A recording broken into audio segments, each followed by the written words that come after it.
Ngayong araw po na to, i-share ko po sa inyo kung bakit sa isang individual na tao, bago po siya tuluyan na magbago at magkaroon ng self-realization sa sarili niya, bakit kailangan nasa suffering and pain ang isang individual na tao mentally and emotionally dahil po from 3D mind consciousness dahil nga po limited beliefs po ang itinuro sa atin ng ating mga kanunuan na ipinamana sa atin kung bakit iba-iba yung paniniwala natin, iba-iba yung knowledge and understanding natin kung bakit meron po siyang separation sa 3D mind consciousness, which is mataas po kasi sa 3D mind consciousness yung level ng negative energy or the dark energy dahil po merong separation and limited beliefs, and yung knowledge and understanding ng tao, yung naging basihan nila ay yung kung ano lamang makikita ng ating mga mata in this physical human worlds, which is in short, naniniwala lang po sila dati sa kumbaga, ang system belief ng tao sa 3D mind consciousness ay nakabase sa surface lamang or nasa physical appearance natin as human. Dahil ito ay nakabase sa kung ano makikita natin at kung ano yung mahahawakan natin in this physical human world na naka-attach po siya sa mga makamundong mga bagay-bagay sa mundong ito. Ngunit as human po, meron po tayong kaluluwa at meron po tayong physical human body, which is in a 15th city of mind consciousness, kailangan po natin i-recognize ang kaluluwa natin individually. So, as human in the duality na pinamana ni Adam at ni Eva, ibig sabihin na sa katawan ng isang individual na tao ang kabutihan at ang kasamaan. At para ma-recognize na isang individual na tao, ang kanyang pag-uugali, kung saan yung kabutihan, saan ang kasamaan, ang kanyang kinakailangan ay ang courage and strength na matuto siyang magpatawad. Dahil kapag ang isang individual na tao ay marunong magpatawad, natututo po siya, yung anger niya, hatred niya, na to turn into a love. So, only ang love kasi ang purify ng darkness, which is when you learn on how to forgive, dito mo na purify yung every dark side mo into a pure love. Kaya dito ka matututo ng kung saan yung darkness, saan yung good, every time na natututo ka magpatawad. Pero sa isang individual na tao, ang kailangan niya po ay ang courage and strength para i-recognize niya yung pagkakamali niya at tanggapin niya na nagkakamali siya. So in between ng self-realization ng tao, mentally and emotionally, nasa suffering and pain po ang isang tao. Dahil sa fear po natin to recognize our own mistake. Ang fear kasi ng tao, ito po ay negative energy, which is a lower energy. Hawak po ito ng darkness. Every fear of human ay bibigay ng kalakasan into a darkness. Kung bakit sa 3D mind consciousness, mataas yung darkness dahil po, dahil sa fear of human, nagkaroon po sila ng authority na i-control ang tao using a fear of individual human.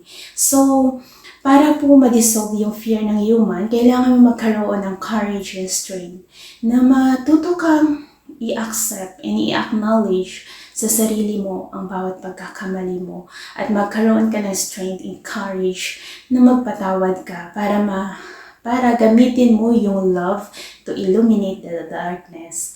Kung baga, as a human, from 3D mind consciousness kasi, doon ka pa sa suffering and pain.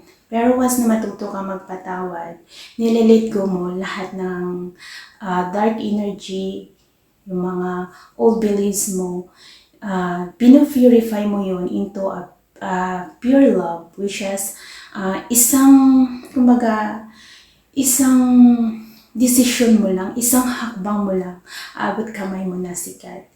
Dahil si God always, a positive world which has given us a positive energy.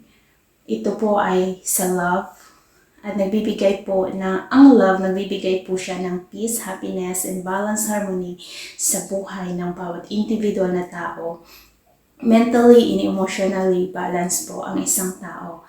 Kaya po, ito yung dahilan kung bakit an individual human na hindi handa na magbago, they are in suffering, in pain, mentally and emotionally.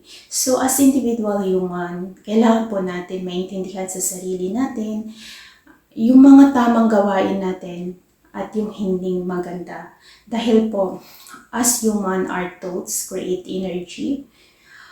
Kung anong iniisip po natin, yun yung ginagawa natin. Kung bakit every action, words, and thoughts natin, nag-create siya ng energy, and using the law of attraction, what we create, kumbaga, kung anong nilalabas natin na energy, yan po yung babalik sa atin. If you are a negative person, na nag-iisip ng negatibo, try mo na i-analyze sa sarili mo, ano ba ang bumabalik sa'yo? Negative din dahil po, ang sinamba mo ay ang negative world, which is deceiving, na inuuto-uto niya lang yung tao. Na bigyan ko kayo ng halimbawa, kapag isang tao ay negatibo mag-isip, nag-iisip siya ng hindi maganda, hindi lang sa sarili niya, kundi sa kapwa niya.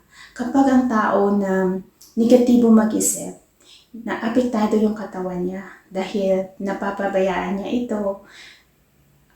Minsan nga para maibsan yung kanyang nararamdaman, diba po gumagamit pa sila ng hindi maganda. Kumbaga they will take, nag-i-smoke, umiinom ng alak, kung ano-ano pa dyan na hindi maganda sa katawan para po pampalipas lasanan ng oras. Hanggang sa ito ay nagiging bad habit nila sa katawan nila, and one day, nagkasakit sila. Sa kanila na-realize na mali pala yung ginawa nila, which is huli na ang lahat. So that is the law of attraction, na kung negatibo tayo sa sariling pag-iisip natin, negatibo din ang babalik sa atin, mentally and emotionally. And the one who suffer at the end ay yung katawan natin, which is, as individual human, we will live once sa physical human body na to. Na ang gusto lang sana ni God para sa atin individually is magkaroon ng individual na tao ng self-realization, to realize and to appreciate the value of your own life, kung bakit ka nabuhay dito sa mundo. So, the reason why na from negative energy, negative thoughts, I'm helping each individual human na ma-realize nyo sa sarili nyo yung good and bad, and to bring yourself into a positive person, and to be a positive person, yung positive thoughts mo is positibo din, which is kapag balance ka mentally and emotionally, yung katawan mo ay magiging healthy dahil syempre kakain ka din ng healthy food, iwas stress and depression, at magiging masaya ka. Kaya yun po ang mangyayari sa tao kapag in between po siya ng pagbabago, na kung ma-realize natin individually, niluluko lang po natin yung sarili natin dahil po sa fear natin to change. Kaya sana po each individual human, magkaroon na po tayo ng self-realization sa sarili natin na makita ang katotohanan. Kasi sabi ko nga, each of you individually is the one who discovered the truth sa sarili nyo. Kayo ang magpo-prove. Ako, kasi I will guide each of you according sa experience ko, dahil lahat ng tinuturo ko ay tapos ko na. Kung bakit tumutulong lang talaga ako sa each individual human who willing to change, na ma-recognize nyo ang katotohanan sa sarili nyo.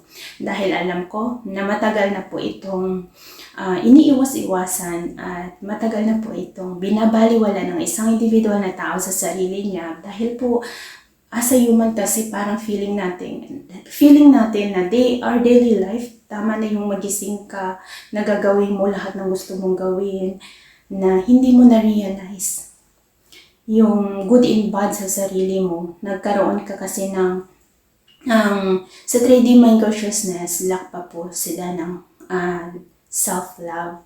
Sa 3D mind consciousness kasi, hindi pa nila nare-recognize yung pagiging enough nila.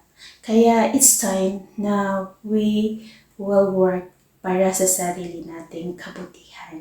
Kaya sana po, each individual human, magkakaroon na sila ng wake-up calls na ma-realize nila yung tama at mali sa sarili nila para hindi na po sila mag-remain sa suffering and pain dahil kayo din ang nagpapahirap sa sarili nyo, mentally and emotionally. Kaya sana magkaroon ng bawat individual na tao ng self-realization and ask God for guidance. And nandiyan lang si God anytime, anywhere na gusto nyo siyang tawagin. Dahil spirit lang naman si God, ay kaya-kaya niya kayong tulungan individually. Kaya I hope na matuto na po ang bawat individual na tao na i-set free yung sarili nyo from suffering and pain by doing a forgiveness at magkaroon kayo ng courage and strength individually to recognize your own mistake, your own yung pagkakamali mo at ma-acknowledge mo kung ano yung mali mo para maitama mo yun.